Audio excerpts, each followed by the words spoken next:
Our protagonist, once a mere nobody in his past life, met an untimely death. Yet fate had other plans, granting him a second chance when he was reborn into the body of a nobleman. Inheriting a crumbling, corruption-riddled territory, his land was plagued by starvation and beset by enemies waiting for the right moment to strike. Armed with the knowledge from his previous life, he began building an army, industrializing his land, and forging a kingdom that defied the odds.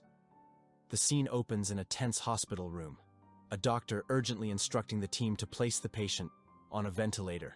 Meanwhile, Yan gasped for breath, his chest heaving as his heart thudded wildly, dangerously close to stopping. Yan, a dedicated mechanical designer for 2 decades, found himself on the edge of life and death, his relentless pursuit of his craft having led only to failure and loneliness. His mental health, shattered by years of struggle, had finally caught up with him, leaving him in this fragile state. Yan's life had always been defined by tragedy. An accident took his parents when he was young, leaving him to face the world alone. Despite this, he pushed forward, believing that someday his efforts would be recognized. But that day never came. After graduating, he managed only a low-paying job, scraping by for 20 years. His personal life was just as barren, never once experiencing even a simple human connection. Now, as his life seemed to fade, Yan wondered if it had all been in vain. "Yan, can you hear me?" His closest friend's voice cut through the chaos, filled with concern as they desperately tried to bring him back. But Yan, exhausted and broken, questioned whether such a life was worth continuing. As the darkness pulled him under, he thought, "Maybe I'll just take a nap." When he awoke, everything was different. The room was beyond anything he'd ever seen. Luxurious, with silk curtains and dazzling crystal chandeliers. His first thought was that he'd somehow spent all his savings on a fancy hospital room. But then, a notification appeared before him. "Welcome to the magical continent of Elda." A shockwave of realization hit him. Could this be one of those isekai scenarios he'd heard about in stories? In this new world, Yan, now known as Ren, was thrust into a strange and fantastical life. A week passed in a blur, and Ren slowly began to piece together the truth. He had indeed died, only to be reincarnated into the body of Ren Edgar, the 3rd son of Duke Alan Edgar. Ren had an older sister and brother who had always cared for him deeply. His sister, ever the doting sibling, insisted, "Little brother, eat this. You're growing up and shouldn't go hungry," as she placed a lavish spread before him. His brother, too, had his own way of showing love, handing him a sparkling vial and explaining, "This is magic water. It's said to enhance magical power, and I got it at a high price." Even his mother, ever nurturing, gifted him a new shirt. She had sewn herself, urging him to try it on. As the youngest and most pampered member of the family, Ren lived a life of unparalleled comfort. Yet, as he reveled in this newfound luxury, an unsettling feeling lingered. He couldn't help but feel like a stranger in this world, questioning why he had been granted such blessings. To ease his doubts, he reasoned that perhaps this was compensation for the hardships he'd endured in his past life. Elda, the world he now inhabited, was a marvel where magic powered all aspects of life. The Coral Empire, the largest human nation on the continent, was a melting pot of various races, including elves and dwarves. The Edgar family, to which Ren now belonged, held vast influence, overseeing a territory of 300,000 square kilometers. Their domain boasted fertile fields, a grand castle, and a population of over 1 million people. As a noble, Ren had everything he could ever want, from fine clothing to a personal maid. Yet, every time he gazed into the mirror, it was Jan's face that stared back, a constant reminder of his past life. One day, Ren's introspection was interrupted by Leah, a beautiful and cheerful maid, who informed him that his father wanted to see him. She led him to his father's study, where Duke Aline was reviewing reports from across their lands. Ren greeted his father with the practiced courtesy expected of a noble awaiting his words. Aline regarded Ren with a serious expression, his tone heavy with purpose. "Do you know why I called for you?" he asked. The gravity of the moment made Ren uneasy, but he replied softly, "No, father." The Duke leaned back in his chair, his stern demeanor softening just slightly. "You've reached the age to manage your own territory. Have you considered where you would like it to be?" Ren, caught off guard, was stunned. He hesitated before asking, "Inheriting land?"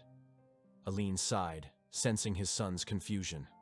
"It's customary for a noble of your age to take charge of a territory," he explained, rising from his chair and approaching. A large map on the wall. "The land you will oversee is in the northwest. It's relatively safe, but the lack of mages has caused a persistent food supply issue." His tone grew more serious as he continued. "While our territory is stable for now, the future of the Coral Empire is uncertain." Ren silently agreed with his father's assessment. The royal family's decline and the decaying political system had led to a fractured empire where lords clashed in hidden rivalries and schemes that only grew more tangled over time. Since his rebirth, Ren had experienced care and affection he had never known before, and the love he now felt for his family made him determined to protect those who truly cared for him. Noticing Ren's deep thought, Aline grew concerned, wondering if he was placing too much responsibility on his son. He reassured Ren that he wasn't alone in this. "You have your brother, your sister, and me to support you," Aline said gently. Ren, however, appeared to have made up his mind. With newfound determination, he looked at his father and asked, "If we solve the food supply issue, would it make our territory safer?" Aline smiled at his son's enthusiasm, but viewed his approach as overly simplistic. "Solving the food problem requires more than just passion," he explained. "It needs meticulous planning and gradual implementation." But Ren wasn't thinking simply. He was drawing from the accumulated knowledge of humanity, the lessons learned through countless industrial revolutions. With unwavering confidence, he boldly declared, "I will take on the responsibility of addressing the food crisis." Ren's journey to his new domain began. Island City, the remote territory assigned to him, was a land rich in potential but fraught with challenges. To the north, it bordered the territory of Grand Duke Ryan, a sworn enemy. To the west lay the enigmatic lands of the elves. And to the south, the vast uncharted ocean stretched endlessly. Its strategic location had made it a frequent battleground, leaving its fertile lands barren, its population sparse, and its resources depleted.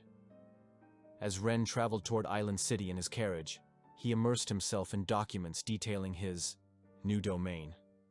Leah, ever loyal, watched him intently, concern etched on her face. Ren knew that revitalizing the territory required increasing its population. After all, a strong workforce was the backbone of any industrial revolution. He understood the enormity of the challenge but believed in the success of his efforts. Ren wasn't starting from scratch. Among his assets was a special skill granted to him by the system: Human Resource Scan. This ability allowed him to assess and identify talented individuals with ease. Having tested the skill on his family, Ren now had a clear understanding of the world's talent standards. His first priority upon arriving in Island City was clear: find extraordinary individuals who could aid in restoring the territory. Meanwhile, Leah recalled the Duke's instructions to support Ren and ensure he didn't create chaos in the region. Silently, she prayed that Ren wouldn't make a mess of things. In Island City, the city lord's residence buzzed with tension. A visibly anxious man reported that the Duke's youngest son would arrive soon. He suggested taking preemptive action, but the masked man seated across from him dismissed the concern with a cold, measured response. "Wait for further orders. Don't touch Ren for now." His calm demeanor hid a simmering anger as he spoke of making Aline pay for past transgressions. Blonde-haired man nearby, less composed, nervously fretted over his falsified financial records and embezzled taxes. The masked man laughed dismissively. "Ren is just an ignorant playboy. He'll never notice these details. All we need to do is hand him some irrelevant documents upon his arrival." The blonde-haired man reluctantly obeyed and left to prepare for Ren's reception. As Ren's carriage neared the outskirts of Island City, he peered out at the barren fields and abandoned farmlands.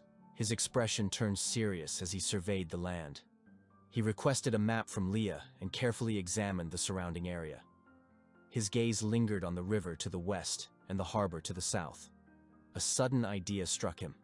Dredging the river and building a canal to connect it to the sea could breathe new life into this. But before Ren could dwell on his idea, a desperate cry broke his concentration.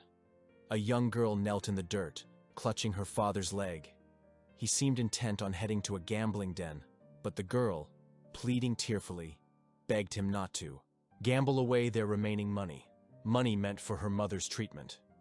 Her voice trembled as she explained that losing the money would doom her ailing mother. Blinded by greed, the man roared at his daughter to let go. When she refused, he raised his hand in anger, intent on striking her. Just before the blow could land, Ren intervened with a swift punch, sending the man sprawling to the ground. Fury burned in his eyes, though he winced afterward. This was the first time he had ever thrown a punch. Leah rushed to his side, her face full of concern.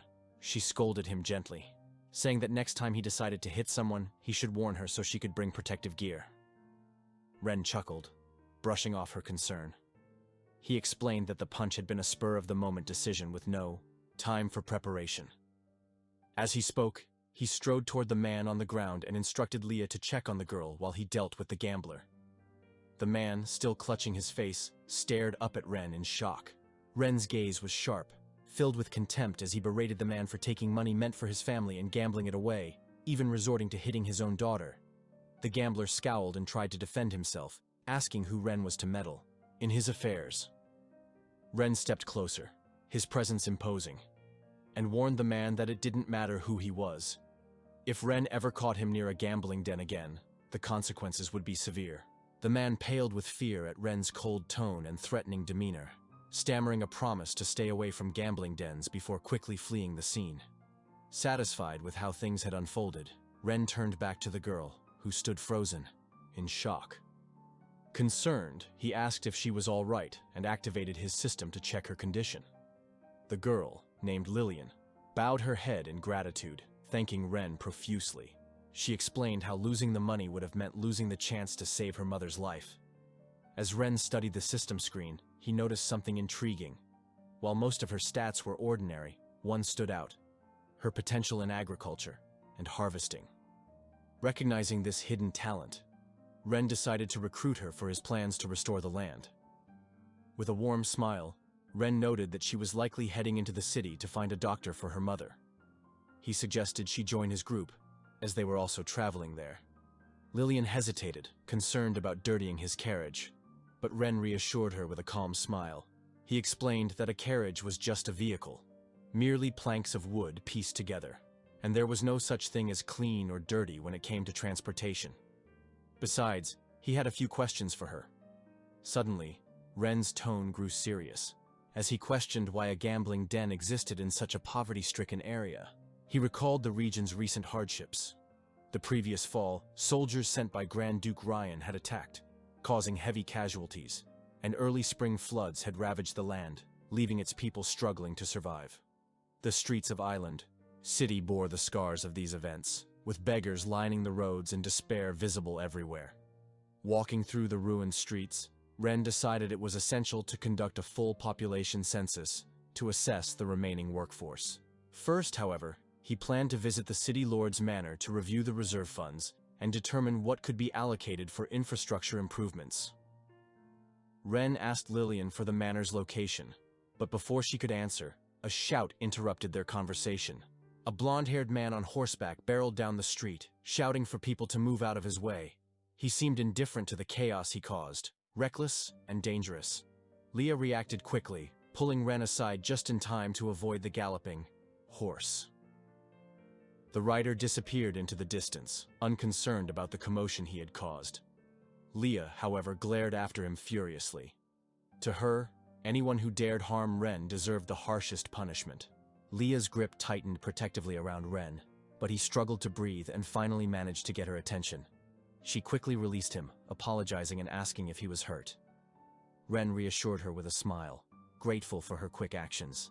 Turning serious again, he asked Lillian if she recognized the rider. Trembling, Lillian explained that he was the young master of the Elwyn family, whose wealth stemmed from owning all the gambling dens in Island City. Ren's expression shifted to one of interest. If the Elwyn family was wealthy, it presented an opportunity to fund his plans. He asked Lillian to take him to one of the gambling dens, but she tried to dissuade him, worried that he would lose all his money. Ren remained confident, assuring her that the gambling den wouldn't be able to take anything from him. Watching his determined figure, Lillian couldn't help but wonder who this noble young man truly was. Ren soon arrived at the gambling den. The building stood out starkly from the surrounding structures, its grandeur flaunting the disparity between wealth and poverty. Guards were posted at the entrance, but Ren approached without hesitation. A smile crossed his face as he thought of his plans. He would take everything from this place to fund his industrial projects. Inside the den, the atmosphere was chaotic. Gamblers pleaded for loans, certain they could win back their losses in the next round. Others celebrated fleeting victories or lamented crushing defeats.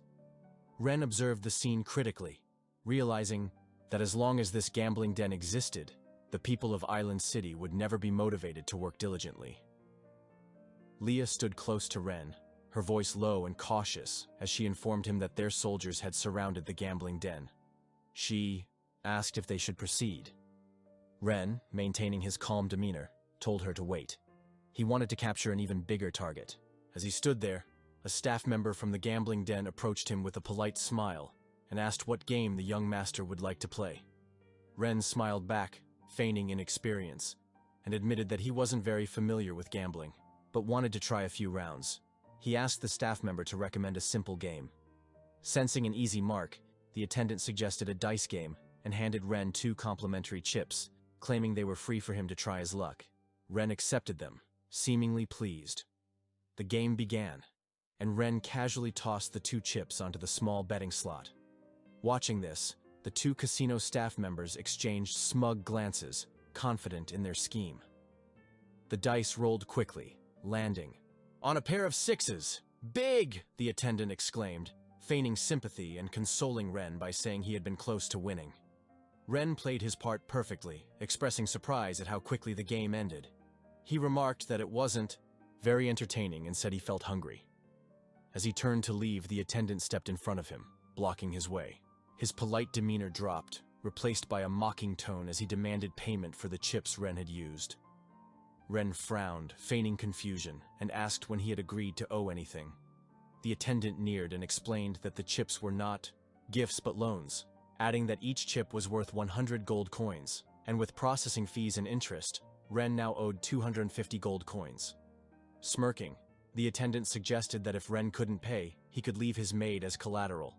Lillian, outraged by the scam, quickly spoke up, accusing the attendant of lying and explaining that the chips were worth no more than a silver coin each. Furious at Lillian for exposing his trick, the attendant shouted for the guards to beat her. Before he could finish his command, Ren struck him with a powerful punch, sending the man flying backward and crashing into a nearby table. Calmly adjusting his clothes, Ren remarked that someone like the attendant had no authority to speak here. The casino erupted into chaos as gamblers scrambled to grab the chips that scattered across the floor. Ren sighed, muttering that none of these people were of any use. Suddenly, a commanding voice echoed through the room, demanding to know who was causing trouble. The speaker was the same man Ren had encountered on horseback earlier. Ren's lips curled into a smile. He had finally caught the bigger fish. The young master's arrival silenced the chaos instantly. He glared at the room with displeasure before ordering his guards to teach the troublemakers a lesson. Without hesitation, the guards began mercilessly beating those nearby, ignoring their cries for mercy. The remaining crowd watched in fear, too scared to intervene. The young master of the Elwyn family sneered at the onlookers, threatening them to behave or face the same fate. Lillian, clutching Leah's arm, whispered that it was all her fault. She blamed herself for leading them to the den and felt ashamed for putting Ren and Leah in such a position. She recalled how Ren had personally taken her mother to the hospital, ensuring she received treatment and promising to cover the costs. That memory filled her with determination, and summoning her courage, Lillian stepped forward. "I won't let you scam my brother," she declared boldly. Her words caught everyone's attention, though most were too afraid to react. Murmurs spread through the crowd, questioning who she was and how she dared challenge someone like the young master of the Elwyn family. Woe, the young master, stared at her coldly, enraged by her defiance. Lillian stood her ground, accusing him of using the casino to exploit and destroy families. She refused to let him bully Ren and Leah, calling them good people who didn't. deserve such treatment. Woe, seething with anger, lunged at her. Despite her fear, Lillian refused to move, shielding Ren with her small frame. Before Woe could harm her, Ren intercepted the attack, grabbing his arm. Ren then activated his system. Skill to assess Woe's stats. The results revealed low attributes, only 5 loyalty points, and a personality marked by cruelty and bloodlust. Ren recognized the Elwyn family as a potential threat, one capable of betrayal at any moment. Blocking Woe's attack, Ren glared at him and responded, "In this world, power dictates everything. The strong make the rules." Woe sneered arrogantly, fully convinced he was the strongest in the city. He questioned why Ren dared oppose him, asking if Ren even knew who he was. Ren's expression remained steady as he confidently replied, "I don't need to know who you are. The only thing that matters is my strength. My fist is bigger, and my word is law." With that, Ren clapped his hands, signaling his soldiers to storm into the casino. The scene shifted to a grand banquet held in Ren's honor, gathering the city's most prominent and influential figures, each with their own hidden agendas. Among the attendees was Lucas, the head of a prestigious family. He had planned to collaborate with the city lord during the banquet to teach Ren a lesson, but he was puzzled by Woe's absence. Frustrated, he realized he couldn't rely solely on the city lord's incompetence and would need to adapt his plans. As the banquet hall buzzed with murmurs, a loud voice suddenly announced Ren's arrival. The atmosphere shifted instantly, growing tense and silent as Ren entered. His presence commanded attention, and the guests quickly adjusted their demeanors. The head of the Raven family hurried forward, introducing himself and presenting a gift to Ren. Another guest, the head of the Jose family, eagerly introduced his daughter, hoping to curry favor. However, Ren's sharp expressions silenced the room as he instructed everyone to quiet down. With everyone present, Ren declared that it was time to officially begin. He gestured for his attendants to bring in a large blueprint, a peculiar object that immediately caught everyone's attention. Pointing to the blueprint, Ren explained that it was a design for a dam he had sketched earlier that afternoon. He mentioned he would enlist skilled craftsmen during its construction to confirm the finer details. The room filled with whispers as the attendees exchanged confused glances. Someone asked aloud what a dam was, speculating whether it was a tool for fishing. Ren quickly called for silence and instructed Leah to display a map of the region. With the room now quiet, he began his presentation, explaining that during his survey of Island City earlier that day, he had identified the root cause of the city's annual flooding, a poorly managed canal in the far north. By building a dam at this location, they could control water flow, using it to irrigate fields during the dry season and releasing excess water during the rainy season to prevent floods. Lucas, listening intently, couldn't help but be impressed by the ingenuity of the plan. He realized that if the dam was successfully built, it would significantly boost the city's food production. For the first time, he acknowledged that Ren possessed a sharp and innovative mind. An older man in the audience asked how the project concerned them, prompting Ren to explain calmly that he needed their investments to fund the dam's construction. This statement shocked the crowd, sparking a wave of grumbling. Many protested, claiming they were too poor to contribute. Lucas remained silent, privately thinking that while Ren was intelligent, he was also naive to expect these opportunists to willingly invest. Ren, however, wasn't as naive as they assumed. Smiling, he reminded them that there was no need to fear poverty. He had a plan to make everyone a fortune. Ren revealed that earlier that afternoon, he had seized a casino and confiscated nearly 50,000 gold coins. He hinted that several more casinos in Island City were ripe for similar action. The revelation left the attendees stunned, their minds racing as they processed the implications. Some murmured anxiously, wondering if their shares in the casino profits were now lost. Others hoped the seized casino wasn't one of their investments. It became clear that the largest casino in Island City belonged to Lord Andrin, making it likely that Ren had provoked a powerful enemy. Lucas, his calm facade masking inner fury, stepped forward to confront Ren. He accused Ren of acting unlawfully by dismantling a legitimate business without authorization. Lucas emphasized that the laws of the Coral Empire could not be violated and warned Ren of the consequences. Others quickly chimed in, echoing Lucas's words. They accused Ren of overstepping his authority, pointing out that casinos were legitimate businesses. The crowd grew bolder, rallying behind Lucas's objections. Ren, unfazed by their protests, remained calm. He addressed the room, noting that when he asked for investments, they claimed to be poor, but now that he offered an opportunity for profit, they were suddenly concerned. He pointed out that most of them were complicit in the casino operations, and warned them that this was their last chance to save their reputations, or he would intervene personally. At this, Ren's soldiers stepped forward, their presence a stark reminder of Ren's authority. Lucas, speaking for the group, insisted that the Grand Duke would never condone Ren's reckless actions. Others chimed in, pleading with Ren to reconsider his approach and urging him to act with restraint. Ren smiled, his plan unfolding perfectly. With an air of authority, he announced that he would gladly discuss the law with them. His voice was calm but commanding as he gave the order to bring in those who would help clarify the situation. The crowd fell silent, their unease palpable, as they awaited what Ren had planned next. At Ren's command, 2 men captured at the casino were brought into the room. Lucas, seated among the nobles, was immediately struck by their presence. These 2 were always by Woe's side, and their unexpected appearance left Lucas uneasy. Ren began to suspect that something had happened to his son. The 2 men were brought in, bound, and gagged, unable to speak. Ren, maintaining his calm demeanor, turned to Lucas and asked if he recognized them. Lucas, keeping his expression neutral, denied any knowledge of the men and asked what Ren meant by the question. Ren smiled lightly, reassuring Lucas not to be so tense. He explained that it wasn't a big deal. The 2 men had simply tried to assassinate him the previous day. Glancing pointedly at Lucas, Ren added that the men had claimed to control the city of Iceland and even hinted at having a powerful backer. Lucas's expression darkened, though he worked hard to maintain his composure. Beads of sweat formed on his brow as he tried to hide his unease.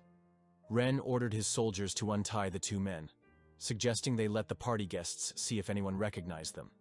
The nobles in the room exchanged uneasy glances, many of them immediately identifying the men as Wee's attendants. Fear gripped the room as the implications of Ren's words became clear. Lucas, realizing the gravity of the situation, acted without hesitation. He grabbed a dagger from the table and lunged at the 2 men with a fury that shocked the onlookers. He denounced them as wretched commoners who dared to attack the Duke's son and swiftly killed them both. Blood pooled on the floor, and the room fell silent as the other nobles watched in stunned horror, too afraid to intervene. Standing over the bodies, Lucas turned to Ren with a feigned look of shame. He apologized profusely, claiming he had acted out of anger upon hearing about the assassination attempt. He begged Ren for forgiveness. Ren, who had anticipated this move, smiled knowingly. He praised Lucas for his sense of justice, commending him as a noble who acted decisively. Lucas, masking his relief, thanked Ren for the compliment, stating he had only done what was necessary. But Ren wasn't finished. He calmly ordered his soldiers to bring out the mastermind behind the events to see if there were any other nobles in the room as principled as Lucas. The command made Lucas tense. His son, Weo, was quickly dragged into the room. As soon as he entered, Weo, completely unaware of the situation, shouted angrily at the soldiers to untie him. He boasted about his father's influence, threatening that everyone present would pay once he was free. Lucas's expression crumbled at the sight of his son. Any arrogance in his demeanor vanished as he realized why Weo had been absent from the banquet. Weo, seeing his 2 attendants lying lifeless on the floor, erupted in rage. He insulted Ren, threatening him with torture once he was released. Ren, unfazed by the outburst, chuckled. He sarcastically noted that Weo not only wanted to kill him, but also seemed eager to inflict as much suffering as possible.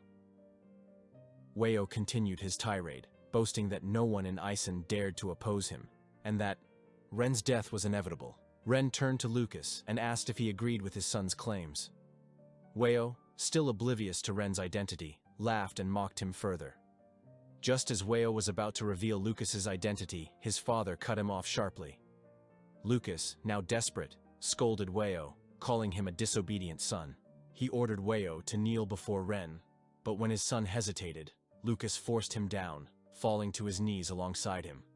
Lucas pleaded for Ren's mercy, begging for forgiveness and offering all his possessions in exchange for sparing Weo's life.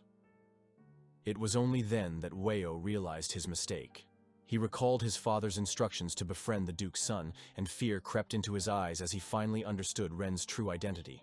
Stammering, Weo apologized and swore never to act so foolishly again. Ren's expression remained cold as he told Weo that his soldiers and authority were proof enough of his status. Lucas joined in, swearing that the Elwyn family would serve Ren loyally and even offering to surrender all their illegally gained assets. Ren, unmoved, informed Lucas that he would accept his offer to turn over the assets. He assured him that if he complied, his family would remain safe. Relieved, Lucas expressed his gratitude. However, as he glanced at the city lord, he realized his influence was now diminished. Knowing he had little choice, Lucas whispered to Ren about a plot against the Duke. He revealed that Lord Eldry had been colluding with outside enemies to betray the city. The revelation shocked the room, and all eyes turned to Eldry, who stood frozen with fear. Lucas was about to elaborate, but Ren interrupted him sharply. He accused Lucas of slandering Eldry and declared that he had been lenient enough. Ren ordered his guards to drag Lucas and Weo out of the room for execution. Lucas was stunned and terrified, unable to understand Ren's sudden shift in behavior. Meanwhile, Eldry, relieved by Ren's response, stepped forward to pledge his loyalty. He praised Ren for his wisdom and promised unwavering support. Ren, smiling, assured Eldry that he trusted him completely. However, Ren secretly used his system to analyze Eldry's attributes. Among ordinary stats, he found the trait greed and noted a loyalty level of only 15. Ren decided that Eldry, like Lucas, was destined to be eliminated. For now, however, he would use Eldry's resources to further his plans. After the banquet ended, Ren continued working late into the night. The nobles had contributed over 100,000 gold coins, an amount equivalent to 2 years of taxes collected from the city of Isen. Yet the sum didn't satisfy him. As Ren focused on his work, Leah entered the room carrying a cup of tea. She placed it on the desk and observed the displeasure on his face. Ren took the tea and bitterly commented, questioning whether Leah realized just how wealthy the nobles truly were. She didn't respond to his question. Instead, she brought up a more pressing concern: what Ren planned to do about Lucas's revelation at the party. If the city lord, Eldry, truly intended to betray them, it would put Ren in grave danger. Ren reassured her, asking her to stay calm. He admitted that he was certain of Eldry's betrayal, but explained that it wasn't the right time to confront him. When Leah asked why, Ren stretched and stood, answering that Eldry's full network of influence in Isen was still a mystery. Acting prematurely would only lead to unnecessary chaos. For now, it was best to let Eldry believe that Ren was an ignorant young lord, unaware of the threats surrounding him. The following morning, Eldry met with Guildmaster Malcolm at the Mags Guild. He handed Malcolm a piece of paper, and after reading it, the Guildmaster's face twisted with fury. Malcolm slammed the paper down, calling the situation absurd. Eldry, calm and calculating, asked him not to overreact. He dismissed Ren as a young and overeager noble desperate to prove himself to the Grand Duke. Malcolm, however, wasn't appeased. His irritation grew as he reminded Eldry that even the Grand Duke spoke respectfully to the Mags Guild. Eldry, satisfied with Malcolm's anger, inwardly celebrated. He believed Ren had handed him the perfect opportunity to win over the guild, something he previously lacked the means to accomplish. As Malcolm stormed off with the paper in hand, swearing to demand an explanation from Ren, Eldry silently rejoiced, confident that Ren would soon find himself isolated. Meanwhile, Ren was in his study, sketching plans for a hydraulic construction project. The work reminded him of the hardships he had endured in his previous life. Leah entered to inform him of an unexpected visitor. Guildmaster Malcolm had arrived and was demanding to see him. Surprised, Ren immediately made his way to the parlor to meet him. The moment Ren entered, Malcolm confronted him with anger. He slammed a recruitment notice onto the table, accusing Ren of insulting the Magers Guild. Ren, bewildered, asked for clarification. Malcolm pointed to the notice, which stated that no mages, the disabled, or the elderly would be hired for Ren's project. He demanded to know why Ren had issued such a notice. Ren examined the paper and calmly explained that it was related to the dam construction project. He saw no connection between the notice and any insult to the guild. Malcolm disagreed, accusing Ren of blatant provocation. He argued that by excluding mages, Ren was disrespecting the guild and its members. Ren was taken aback, surprised that mages were competing for manual labor jobs. Still fuming, Malcolm warned Ren that if no reasonable explanation was provided, all mages in the guild would refuse to serve him. Ren frowned and silently called out to his system to analyze Malcolm's stats. The system revealed that Malcolm's loyalty level was 82, and his personality was described as inquisitive and straightforward. Ren concluded that Malcolm had been manipulated. Smiling, Ren patiently explained his reasoning. He outlined 3 key points. First, mages had limited mana and could only perform a small amount of work each day, making them unsuitable for large-scale construction. Second, their salaries were equivalent to those of 10 common laborers, making them cost-prohibitive. Third, as a noble, it was Ren's duty to prioritize the welfare of ordinary people who lacked the guild's support. Malcolm, however, remained unconvinced. He argued that magic was revered in their world, and that those without magical talent deserved to be trampled beneath the feet of mages. Ren, irritated by this perspective, admitted that it might reflect reality, but firmly stated that he intended to change it. He declared that starting in Iceland, he would prove that mages were no different from ordinary humans. Malcolm, deeply insulted, issued an ultimatum. He demanded Ren retract his statement or face the consequences of angering the Mags Guild. Ren's expression turned cold as he reminded Malcolm to watch his tone. Leah, standing nearby, pressed a knife to Malcolm's throat, her eyes filled with menace. Malcolm froze in terror as Ren calmly pointed out that there was indeed a law allowing nobles to execute someone for disrespect.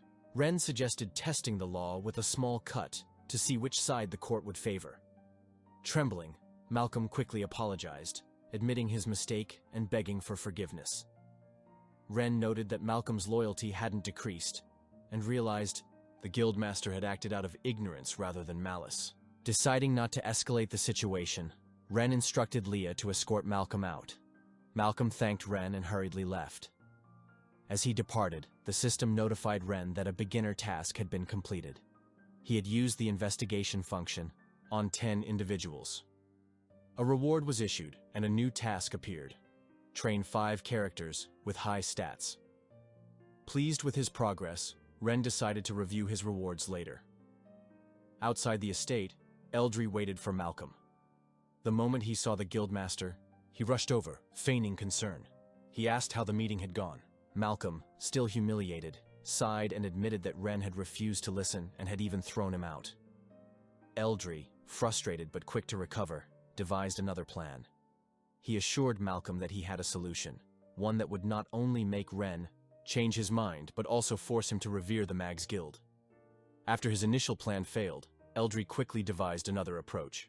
He encouraged Malcolm to manipulate the townsfolk into refusing to work for Ren, believing that such resistance would force Ren to seek Malcolm's assistance. However, Malcolm immediately rejected the idea, pointing out that Ren had offered excellent working conditions and that the townsfolk were unlikely to refuse. Undeterred, Eldry suggested a different strategy. He proposed that if those who worked for Ren were shown to be lazy and idle, Ren would eventually grow disillusioned with the commoners. Malcolm dismissed the suggestion, explaining that his dissatisfaction stemmed solely from Ren's refusal to hire mages, not from any grievance with the commoners. He was reluctant to act against Ren over such a matter. Eldry persisted, urging Malcolm to reconsider. He argued that the commoners' inherent laziness was the reason they were starving and struggling to survive. If the land couldn't yield crops, Eldry reasoned, why didn't they take initiative and hunt for food? He claimed that people as idle as the commoners could never genuinely work hard for Ren. Reluctantly, Malcolm agreed to give the plan a try. Meanwhile, Ren's recruitment notice was posted in the town center, quickly attracting a crowd. The townsfolk gathered to read the announcement, intrigued by the new lord's plans to build something and his call for workers. As they scanned the notice, they were stunned. The job offered an 8-hour workday from 9 a.m. to 5 p.m., 3 daily meals, and a wage of 10 coins per day. A young man in the crowd voiced his skepticism, questioning why the new lord was being so generous. Others shared his doubt, suspecting it might be a scam. Many recalled how nobles had deceived them in the past. Some argued that working under such terms could be dangerous and might even cost them their lives. At that moment, Leland stepped forward, her voice strong and determined. She defended Ren, stating that he had promised to improve everyone's lives. Her sincerity was met with laughter and ridicule. The crowd dismissed her words as naive, mocking her for trusting a noble. Even Leland's father joined in, accusing her of being bewitched by Ren. Ignoring her father's remarks and the jeers of the townsfolk, Leland announced her intention to register for the dam project. The recruiter, a young man overseeing the registration process, remained calm despite the crowd's skepticism. Turning to Leland's father, he invited him to work on the dam, but stated that Leland herself could not participate.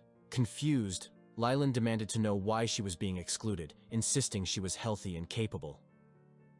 The recruiter explained that Ren had set strict rules prohibiting anyone under the age of 18 from working. He emphasized that hiring underage workers without Ren's approval would result in severe punishment. Handing Leland's father a registration form, he reiterated the terms: 3 meals a day, an 8-hour workday, and a wage of 10 coins per day. If there were no further issues, he invited Leland's father to sign the form and begin work the following day. Though slightly disappointed, Leland encouraged her father to do his best and avoid any laziness. Her father, smiling warmly, patted her head and reassured her that he wouldn't gamble again and promised not to disappoint Ren. He also reminded Leland to stay home the next day and take care of her mother, whose illness made it impossible for her to perform strenuous tasks. Before Leland and her father could leave, the recruiter called out, asking them to return. Surprised, Leland's father stopped and asked if there was a problem. The recruiter, looking concerned, mentioned that he had overheard the father say his wife was gravely ill. Leland's father quickly clarified that his wife was indeed unable to work due to her condition. The recruiter smiled kindly and reassured him that he wasn't asking her to work. He explained that Ren had arranged for workers' families to stay in dormitories provided for the duration of the project.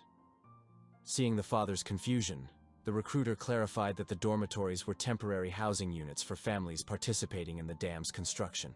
Once the project was completed, families could return to their original homes. Moved by such generosity, Leland's father was overcome with emotion. Falling to his knees, he expressed his deep gratitude to the recruiter. The young man quickly stepped forward to help him up, insisting there was no need for such gestures. He then offered to show them a room where they could stay, allowing them to choose their accommodations. The surrounding townsfolk, who had watched the exchange, were astonished, realizing that Ren's promises were genuine. They began clamoring to sign up for work. The square descended into chaos as people scrambled to register, eager to take advantage of the opportunity.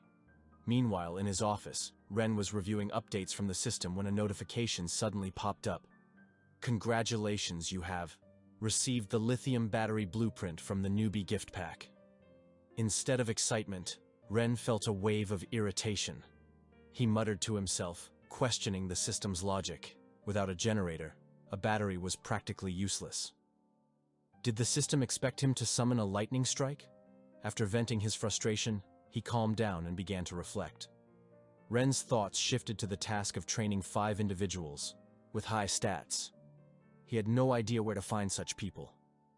At first, he considered training Leah, but a review of her data through the system revealed that she had already reached her potential, leaving no room for further growth. After weighing his options, Ren concluded that his best course of action was to search for talented individuals within Island City. As Ren contemplated his next steps, a knock came at the door. Leah's voice called out from the other side, informing him that Leland had come to see him. Ren granted her entry. Leland stepped into the room, her face tense with worry.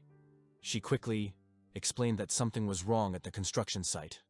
The workers were too lethargic to work. Ren was taken aback by the report and asked her to elaborate.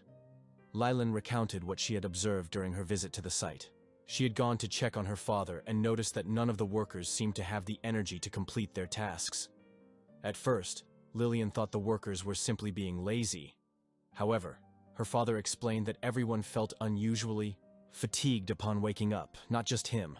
Every worker was experiencing the same exhaustion. Lillian tried to motivate them, reminding them of the generous benefits Lord Ren had provided, but her words were ignored. The workers insisted their fatigue wasn't intentional. They genuinely lacked the strength to work. Some speculated that their bodies weren't accustomed to the labor after such a long period of inactivity, while others suggested taking a day off to recover before continuing. Lillian dismissed these excuses, convinced that there was no illness, just laziness. When she realized her efforts were futile, she decided to bring the matter directly to Ren. After hearing her account, Ren wasted no time and headed to the construction site. Upon arrival, he observed the workers' lethargy firsthand. It was undeniable. To understand the situation better, Ren used his system abilities to analyze their stats. On the surface, everything seemed normal, but he noticed one critical anomaly. All the workers were under a curse. Ren turned to Lillian and calmly explained, "They're not sick. They're cursed." After confirming the workers were cursed, Ren surveyed the construction site. Considering his next move, he decided to test his newly acquired skill, geological survey.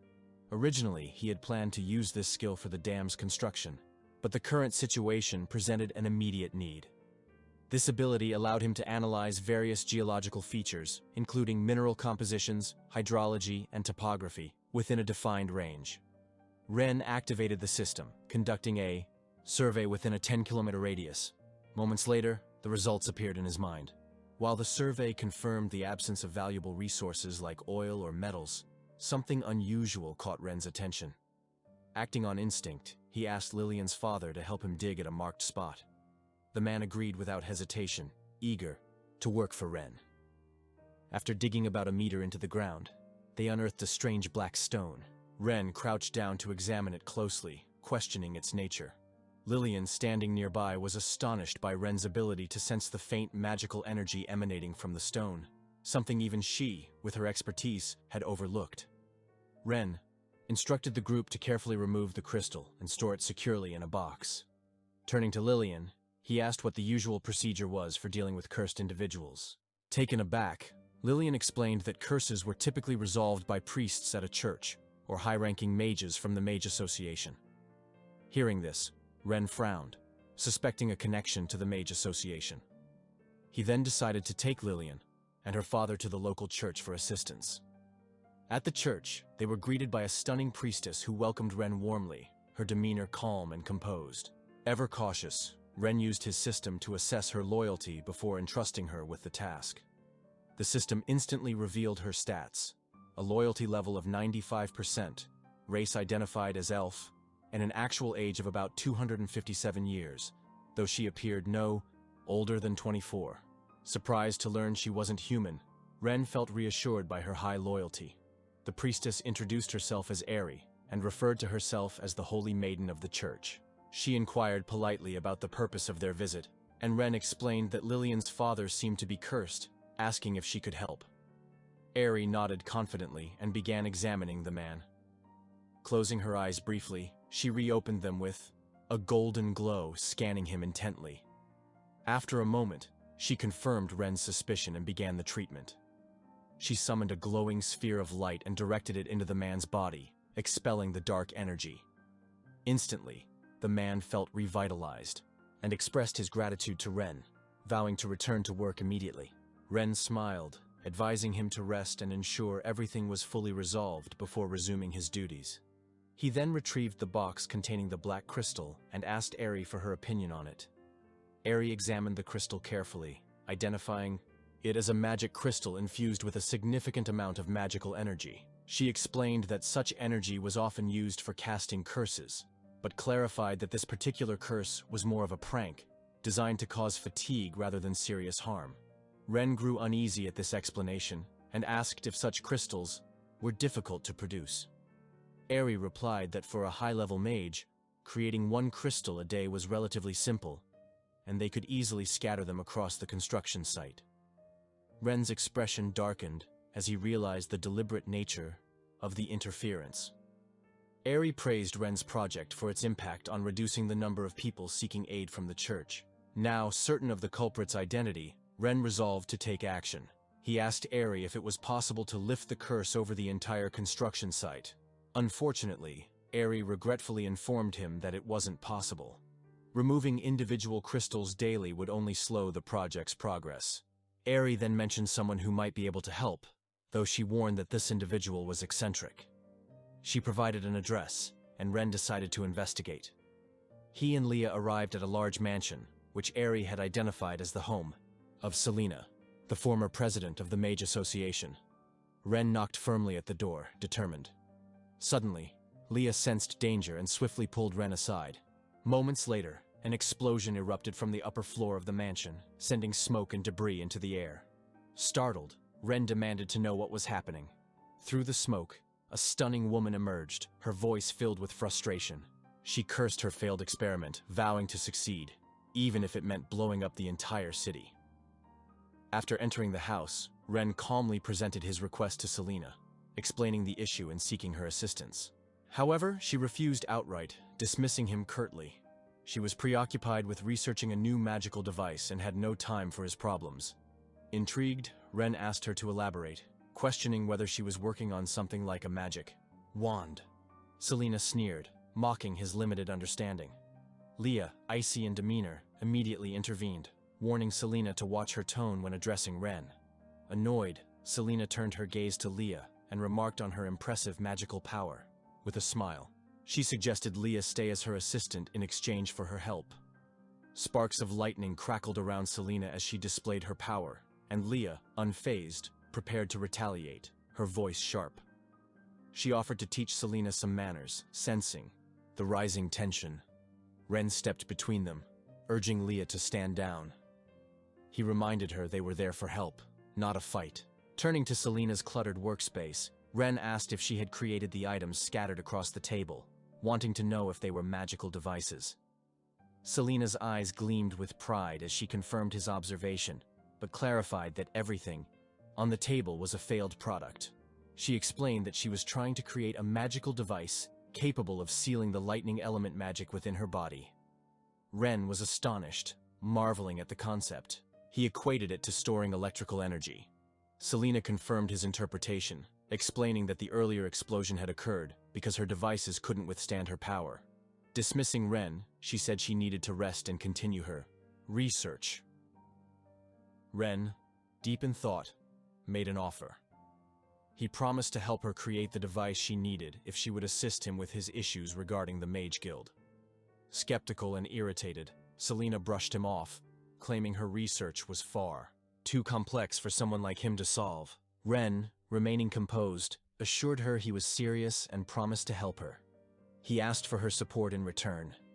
Intrigued but doubtful, Selena finally agreed, setting a condition. If Ren succeeded, she would not only deal with Malcolm, but also ensure the Mage Guild obeyed his every command. However, if he failed, she wouldn't hesitate to punish him. Without wasting time, Ren asked Selena to prepare the required materials using the blueprint provided by the system. He guided her in assembling a lithium battery pack consisting of 8 large batteries linked together. Despite their efforts, Ren felt nervous. They lacked a reliable power source to test the device. With no hydraulic generator available, they had no choice but to rely on Selena's magic as a substitute. Reluctantly, Selena began discharging her magic. To her astonishment, the device absorbed her energy without any issues. Curious, she increased the output, yet the battery remained stable. Shocked, she questioned why the device hadn't exploded. Ren smirked, taunting her and suggesting her magical power wasn't as impressive as she thought. Enraged, Selena unleashed her full strength.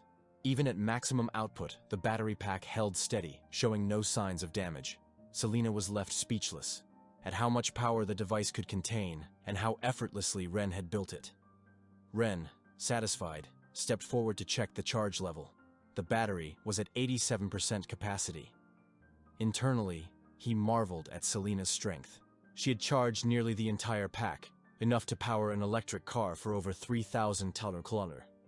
Confident, Ren turned to Selena and declared his plans to revolutionize the Mage Guild. He referred to them as potential power banks and explained his vision for harnessing their magical abilities. Selena, intrigued, asked if Ren himself could use lightning magic. Ren didn't deny it, claiming he could make everyone in Island City capable of wielding magic. Selena remained skeptical, pointing out that magic couldn't simply be learned by anyone. Ren, however, remained composed. He hinted at possessing a magical device even more powerful than the battery pack, and promised to show her a world where magic was accessible to all if she agreed to help him. Selena, both baffled and curious, couldn't imagine such a possibility but decided to continue working with him. The next day at the Mage Guild, Malcolm sat leisurely reading a book, confident that Ren would soon come begging for his help. His calm was shattered when Selena suddenly arrived, causing him to freeze in shock. Stammering, he cautiously greeted her, wondering why she was there. Selena's voice rose in anger as she confronted Malcolm, accusing him of daring to challenge the authority of the Grand Duke's household. Her words cut through the air as she questioned whether he was planning a rebellion. Visibly shaken, Malcolm stammered nervously, denying any such intentions. Selena, unconvinced, grabbed him by the collar, her patience wearing thin. She demanded the truth and insisted he confess what he had done at Ren's construction site. Trembling, Malcolm quickly relented and admitted to summoning all the mages from the guild, inciting their anger by claiming that Ren had disrespected them. He confessed to instructing the mages to craft curse-infused crystals and using teleportation magic to plant them underground at the construction site. His goal was to make Ren believe the workers were lazy, hoping he would apologize and seek closer cooperation with the Mage Guild. Selena listened with a mixture of disbelief and frustration, shaking her head. She called Malcolm a fool, pointing out that he had been manipulated. When Malcolm, still confused, asked who had used him, Selena dismissed the question, instead ordering him to recall every mage involved in the sabotage immediately. Malcolm nodded hastily and rushed off to follow her command. Once he was gone, Selena pulled out a talisman to contact Ren. She informed him that she had resolved the issue with the Mage Guild. Ren expressed his gratitude, thanking her for her assistance. Selena, curious, asked if he needed help dealing with Eldra, offering to make him disappear without a trace. Ren quickly declined, explaining that Eldre wasn't a significant concern, and he still needed him to lure out a bigger threat. Selena accepted Ren's decision and agreed not to interfere. Her tone shifted to excitement as she brought up the new inventions Ren had mentioned earlier. She pressed him for details, eager to know when they would be ready, and insisted that he call her when he began working on them. Ren reassured her that he would keep her informed, but emphasized the importance of having the guild's mages finish charging the battery clusters first. Meanwhile, at the City Lord's residence, Eldra met with a mysterious man cloaked in shadow. Eldre, visibly worried, reported that Ren had already taken control of the Mage Guild. He nervously asked for guidance. The mysterious man, however, remained calm and dismissive, stating that the Mage Guild posed no real threat, aside from Selena. He redirected Eldra's attention to Ren's dam project, warning that if it succeeded, it could revitalize the people of Ison, a scenario they couldn't allow. Eldra assured the man that he had already set traps for Ren and revealed an additional plan to pressure the nobles in charge of food supplies, hoping to raise prices and undermine Ren's efforts. The mysterious man expressed doubt about the nobles' loyalty, but Eldra confidently explained that while they might betray him, they would never betray their financial interests. Flicking a gold coin into the air with a smirk, Eldra declared that Ren's funds wouldn't last until the dam's completion. As the coin landed on the table, the mysterious man's figure dissolved into thin air. Meanwhile, in the bustling market, Lillian was buying supplies for the construction site when a shopkeeper rudely chased her away. His tone was condescending as he told her to leave if she couldn't afford the goods. Frustrated, Lillian pointed out the absurd price hike. Just the day before, 2 bags of grain had cost 1 gold coin, but now 1 bag alone was priced at 2 gold coins. The shopkeeper, unfazed, arrogantly stated that he could set whatever prices he wanted. He mocked her inability to pay and raised his hand as if to strike her. The commotion drew the attention of onlookers, many of whom were outraged by the shopkeeper's actions. Lillian was determined to complete her task. Ren had accused the merchants of profiteering and warned them of his potential wrath. The shopkeeper sneered, dismissing Ren's threat. He claimed his business was honest, and Ren had no reason to interfere. His arrogance only deepened the frustration of those watching from the church. Ari, equally furious over the rampant price gouging, noted that food prices had tripled in just 3 days. leaving her with insufficient grain to feed the people through the winter. Handing a pouch of coins to her assistant, Era, she instructed her to buy as many supplies as possible, promising to figure out the rest later. Era hesitated, surprised by the unusually large sum of money, and pointed out that bribes usually required much less. Ares sighed and urged Era to follow her orders, without question. Before Era could act, Leah appeared, snatching the pouch with lightning speed and handing it to Ren with a calm but determined expression. Ren suggested a collaboration, proposing they work together on a larger plan that would address the root of the crisis and prevent further exploitation by the merchants. Ari eyed him with suspicion, questioning what kind of cooperation he had in mind. Ren smiled at her guarded demeanor, suggesting she relax and not be so tense about discussing cooperation. He then casually mentioned that he knew she was an elf. Ari, deeply concerned that Ren had uncovered her true identity, maintained her composure and denied it, insisting that no elf could possibly live in a human city. Unfazed, Ren tossed a pouch of coins back to Ari and reassured her that he had no malicious intentions toward her or her kind.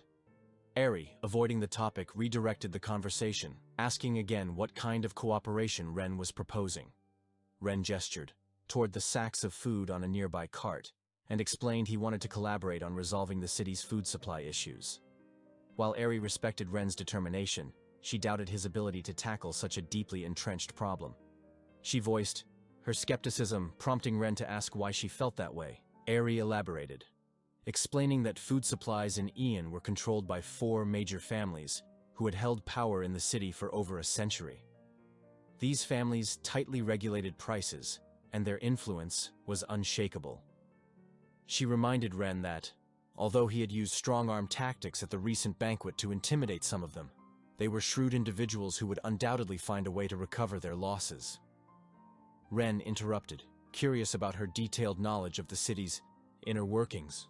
Ari admitted she had lived in Iceland for over 120 years and understood its complexities well. She further suggested that had Ren eliminated the Ellen family at the banquet, there might have been a chance for reconciliation, but now it was too late. Ari added that, due to war and natural disasters, food was already scarce, and if prices remained high, her tribe would struggle to survive the winter. Ren, his gaze resolute, promised Ari that within 2 weeks, food prices in Ireland would plummet, to levels even lower than before the recent hikes. At the mansion of Augustus Ken, head of the Klein family, a celebratory gathering was underway. Augustus expressed his gratitude to Eldry for his support, acknowledging that their alliance had led to significant profits. Others in the room echoed their thanks, raising their glasses to toast Augustus and their shared success. The mood was jubilant as the group reveled in their recent gains, confident in their strategy. However, their celebration was interrupted by a servant announcing that Ren had invited them to attend a banquet at his mansion. One man, startled by the news, nervously speculated whether Ren planned to punish them. Turning to Augustus, he asked for guidance on how to proceed. Augustus, calm and calculating, reassured them that they had nothing to fear. He explained that their trade in food supplies was entirely legal and protected by the system they had established. Augustus emphasized that as long as they didn't openly defy Ren, they wouldn't be in danger. He pointed out that the collective strength of their 4 families was formidable, and that even the king had no authority to interfere with food pricing. With this reasoning, the group relaxed, agreeing that their position was secure. Augustus suggested that, if Ren attempted to pressure them, they could make a token gesture by slightly lowering prices, perhaps by 5 copper coins. However, he warned them sternly that any betrayal would result in severe consequences.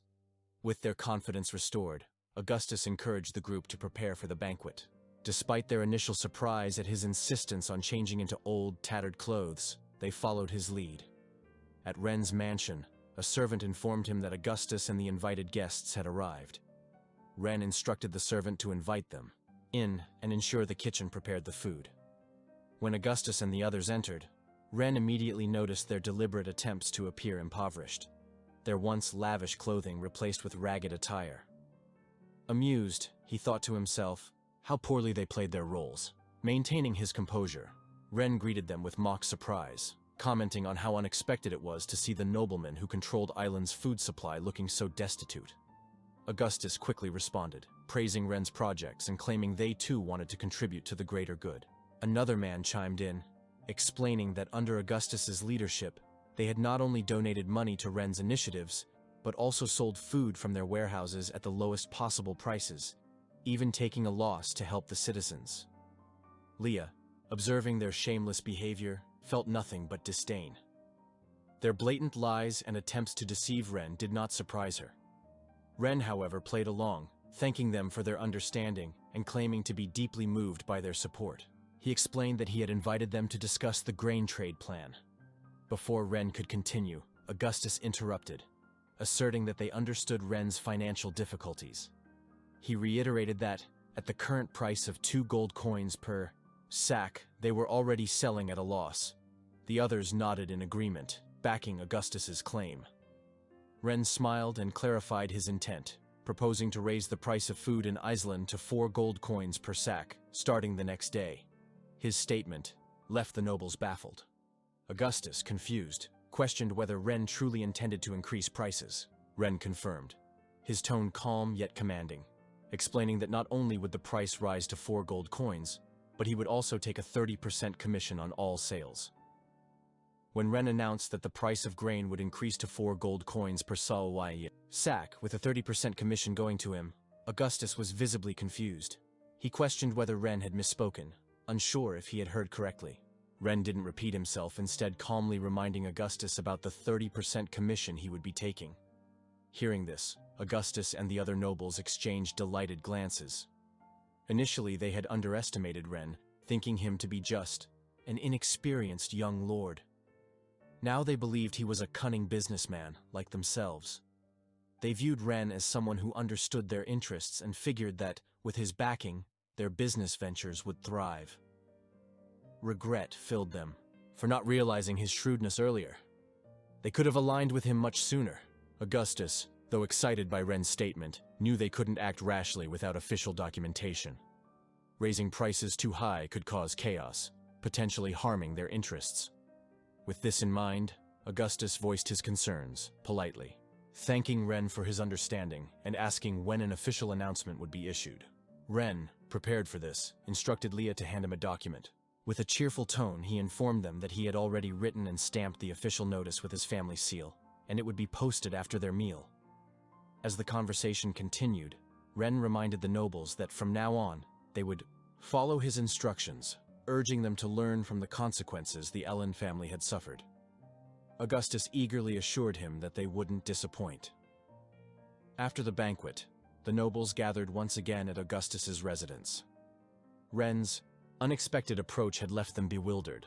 They debated whether to report this new development to Eldri, noting how strange it was for Ren to increase prices rather than lower them. Some suspected he was motivated purely by greed. Augustus, however, dismissed their doubts, calling it a golden opportunity. He reminded them that if too many people learned of their scheme, their profits would shrink. He assured them that Ren was merely a child using benefits to draw them in, urging them to keep the price hike a secret. A vast fortune was within their grasp, and only a fool would let such an opportunity slip away. Despite Augustus's confidence, one cautious noble expressed unease. He admitted that in all his years, he had never encountered such a lucrative opportunity, which made him wary. Nonetheless, he pledged to follow Augustus's lead, bowing deeply as a show of loyalty. The others quickly followed suit, swearing their allegiance to Augustus. Satisfied, Augustus laughed heartily, declaring that from now on, they would act as one. He proposed they immediately buy up all the grain from smaller merchants before the announcement was posted, ensuring they controlled the market and maximized their profits. Meanwhile, back at Ren's estate, unexpected guests arrived. Scientist Ira stormed in, visibly furious. She accused Ren of siding with the corrupt merchants, demanding to know why he had promised to lower grain prices yet allowed them to skyrocket instead. Her anger flared as she declared that she wouldn't stand by while the elf race was being exploited. Lillian quickly stepped in, trying to calm her down. She assured Era that Ren intended to reduce food prices and urged her to trust him.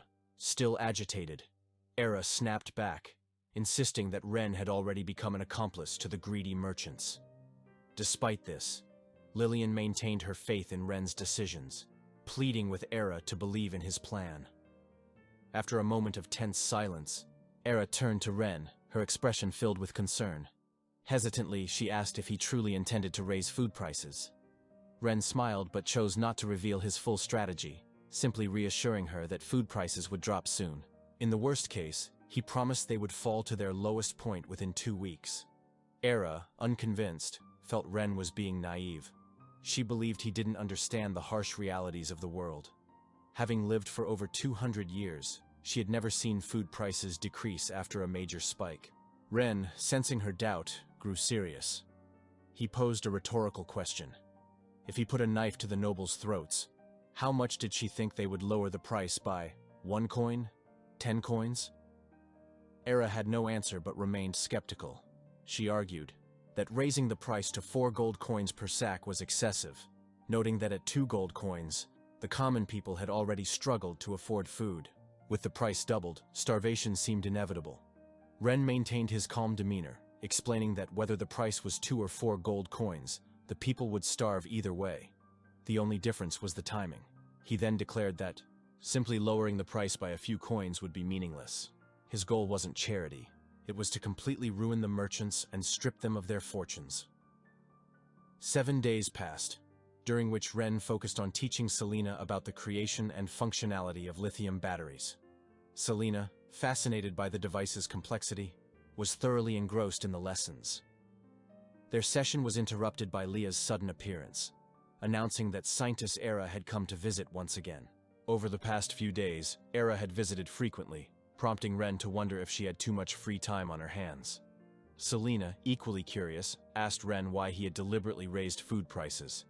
By now, grain prices in the city had soared to nearly 7 gold coins per sack. Ren, surprised by how quickly prices had risen, didn't have time to answer as Era burst into the room. She immediately scolded him, exclaiming that not only the common people but even some nobles could no longer afford food.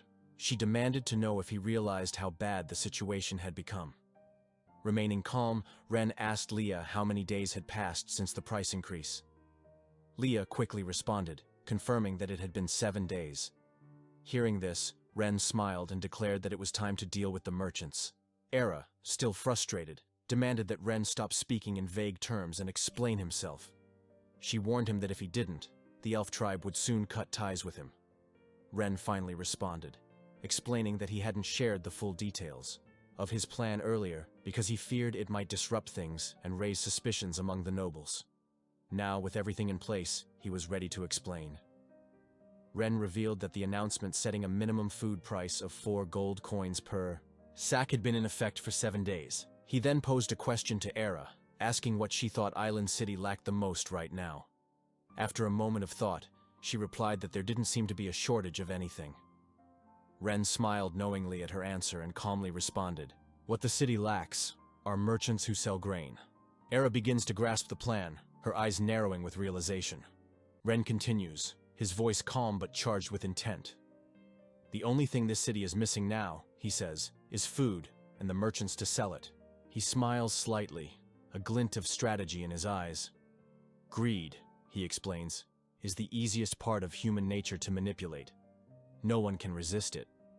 As word spreads to the surrounding towns, the merchants will flood into Azalin, carts overflowing with supplies, especially grain. And those 4 fools," he sneers, "will buy it all at ridiculous prices, only fueling the merchants' lust for profit. The moment they catch wind of the inflation, every merchant will lose their mind. Logic will vanish. Their thoughts will boil down to just 2 words: get rich." With utter conviction, Ren declares, "By the end of today, the 4 noble houses of this city will be nothing but history." He turns to Leah, handing her a set of documents. "Distribute these through the streets," he instructs, "and say this: the saint of the church, Miss Era, has chosen to sell the church's grain reserves. She could no longer tolerate Master Ren's wicked actions." Leah nods without hesitation. "Understood." But Era isn't so quick to agree. Her expression tightens. "Why are you portraying me in such a positive light?" she asks, suspicious. Ren meets her gaze evenly. "Because I have no reserves." The realization hits Era like a wave. She steps forward, firm. I can't allow this. That food is for my people. They need it to survive the winter. Selena lets out a quiet chuckle. You're still so naive, she says. If you don't sell the food, you'll lose everything anyway. Era straightens, voice steel. We're not interested in money.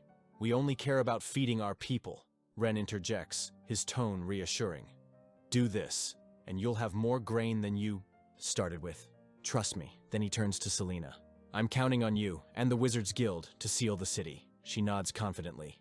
Consider it done. Ren grins. All right, everyone. Let's make those profiteers pay for their greed. As he flips through the documents again, he notices Leah standing quietly nearby. You look like you've got something to say, he prompts. She hesitates, then speaks. What if the plan fails? What if Miss Era loses everything? Ren offers her a calm, almost fatherly smile. It won't fail. Greed blinds people. These merchants will bet their lives chasing this gold rush. He pauses, then adds gravely, because in this game, if you're slow, you die. Thanks for watching, everyone. Don't forget to like, subscribe, and I'll see you in the next one.